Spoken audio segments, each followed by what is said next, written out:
এই গানটা আমার ফেভারিট। তো তোমার ডান্স করে কেমন লাগলো? তোমার ডান্স করে কেমন লাগলো? ভালো যাচ্ছে এবার হবে না। উফ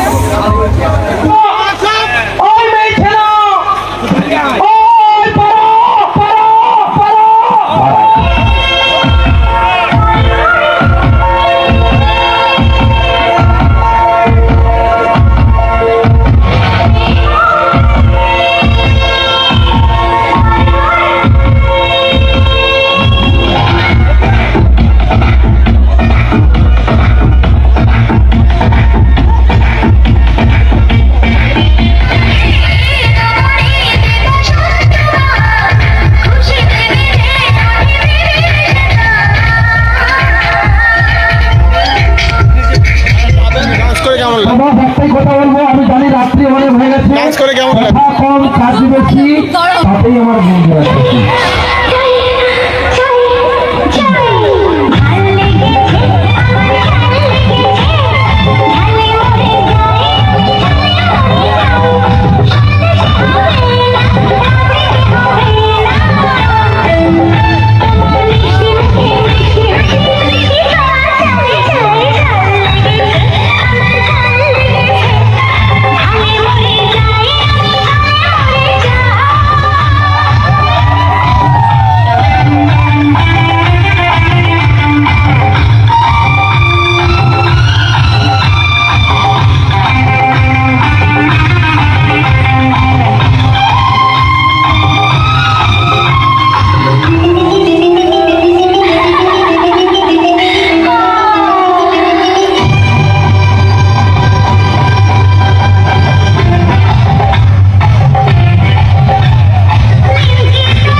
ডান্স করে তো ফাটিয়ে দিয়েছে দেখলাম। তো চলো, খুব সুন্দর ভালো ডান্স হয়, সত্যি খুব ভালো লাগে, মাতিয়ে গেছে ছেলেপেলে। তো এখন যাবে এই নি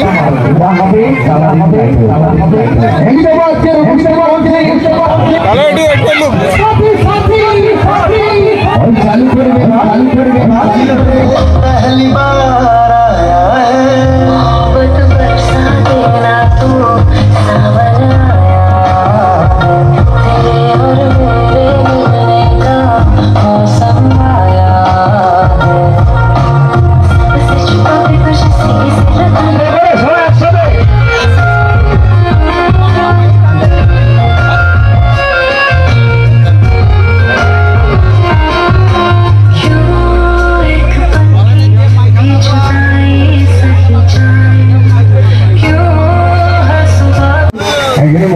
আমার প্রত্যেকটি বন্ধুর সঙ্গে প্রত্যেকটি বাবুদের জন্য সুন্দর এখানে লিপটিং ডান্সটি মধ্যে আমাদের সবার তো ডান্সার মর্চেনে অতনুর সঙ্গে কেমন কষ্ট হলো। আর তার সঙ্গে সঙ্গে আমার দেখাইনি তো দেখিয়ে দিলাম। আমাদের একটু প্রবলেম আছে, বুঝতে পারছি। ভিসা এসে গেছে,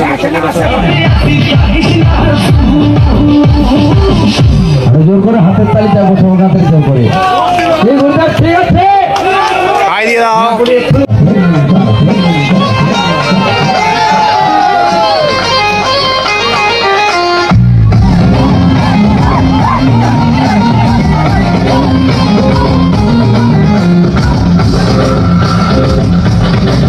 Thank you.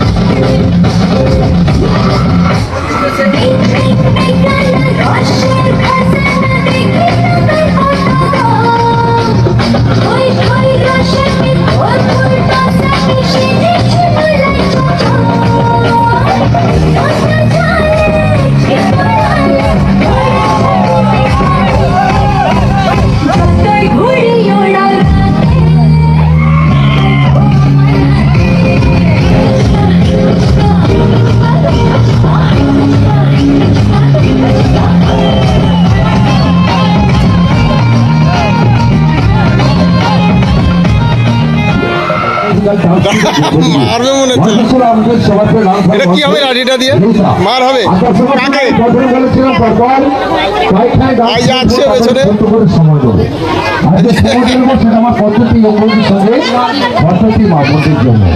পরবর্তী গান পরবর্তী ডান্স নিয়ে আসার আগে একদম পাক্কা আছে চলো।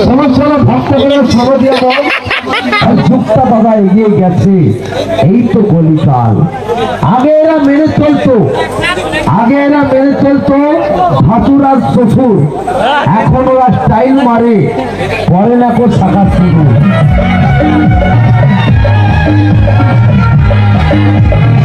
কি বলছি ম্যাডাম? ম্যাডাম সম্মান দিয়ে কথা বলবি, বলবি বল। পরশু তুই আসছিস না কেন? ওই দিন, হ্যাঁ ওই দিন মার হাগা হয়ে গেল। এবার কি হয়েছে? আমি জল তুলে দিচ্ছিলাম। কালকে কেন আসিস নি? কালকে? হ্যাঁ কালকে বাপের পা কেটে গেছিল। ওই কি হয়েছে? আমি তুলে ব্যান্ডেজ করে দিই। আজকে পা কেন এসেছো? আজকে আসতুনি। কেন এসেছিস? কেন আজকে কিছুতেই আসতুনি। কেন এসেছি বল? তুমি কি দুটো করে ডিম দিচ্ছে সেই জন্য এই ডিম। তুমি লেখাপড়া করতে আসো নি, এখানে ডিম খেতে এসেছো। ডিম তো প্রশ্ন করছি, যদি না ঠিকঠাক উত্তর দিতে পারি, তোর একদিন কি আমার একদিন। আচ্ছা কি বলি?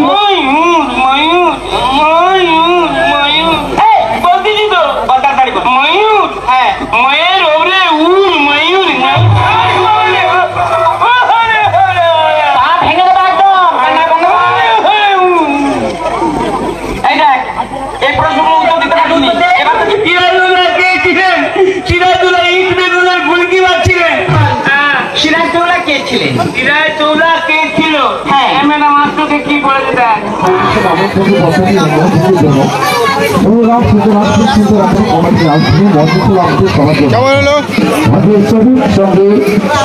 কেমন হলো?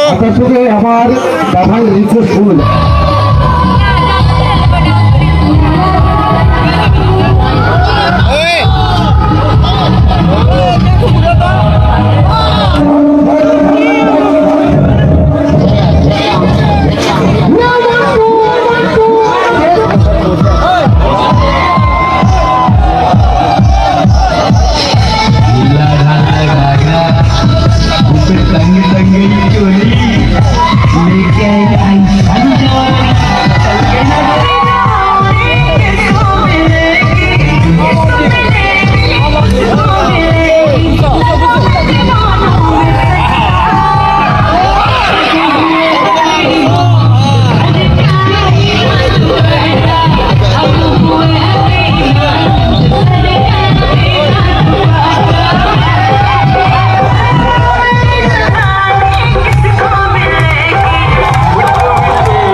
গাইজ এর কথাটা বলি, এ হচ্ছে অ্যাকচুয়ালি আমার স্টুডেন্ট, এ আমার কাছে শুটিং করেছিল। কিন্তু সত্যি কথা বলতে আমি যখন ওখানে যাই তখন ও আমাকে বলে দাদা কেমন আছো। সত্যি বলতে আমি সত্যি ওকে চিনতে পারিনি। তখন ও আমাদের শুটিংয়ের বিভিন্ন রকম ছবি দেখানোর পরে আমি বুঝতে পারলাম যে ও আমার সাথে সত্যি শুটিং করেছিল। তখন আমি জানতে পারি যে ও কলকাতায় কাজের সূত্রে থাকে, কিন্তু বাড়িঘর এখানে, কিন্তু এত ভেতরে আমি স্বপ্নেও ভাবতে পারিনি। তো যাই হোক, ও সেই কারণে এই গ্রিন রুমে এসে নাচানাচি করতে পারছিল আমার জন্য। তো সবার সাথে পরিচয় করে দিয়েছিলাম, এবং এটা ভেবে আমার সত্যি খুব ভালো লাগে যে আমার পশ্চিমবঙ্গের বিভিন্ন জায়গায় আমার স্টুডেন্ট ছড়িয়ে আছে। যেখানে যাই সেখানে আমার স্টুডেন্ট, সত্যি এটা খুব ভালো লাগে আমার।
গাইজ এখন আমরা বাড়ির দিকে যাচ্ছি, বাড়ির পথে রওনা হচ্ছে, গাড়ির মধ্যে লোক ভর্তি আছে, তো সবাই আলোচনা চলছে। আমরা মোটামুটি দেখতে পাচ্ছি ওই যে ভূত, দেখো দেখো সাদা ভূত দেখাচ্ছে, ভাই সাদা ভূত। সকাল হলো তাহলে যাও যা চিৎকার করতেছে। তো গাইজ আমাদের প্রোগ্রামটা শেষ হতে হতে ভোর হয়ে গেছিল, তাই আমরা মেদিনীপুর থেকে ফার্স্ট ট্রেন ধরে হাওড়ায় চলে এসেছিলাম। তো আমরা হাওড়া থেকে তারপরে যে যার মতো বাড়ি চলে গিয়েছিলাম। তো আশা করি তোমাদের ভিডিওটা ভালো লাগলো।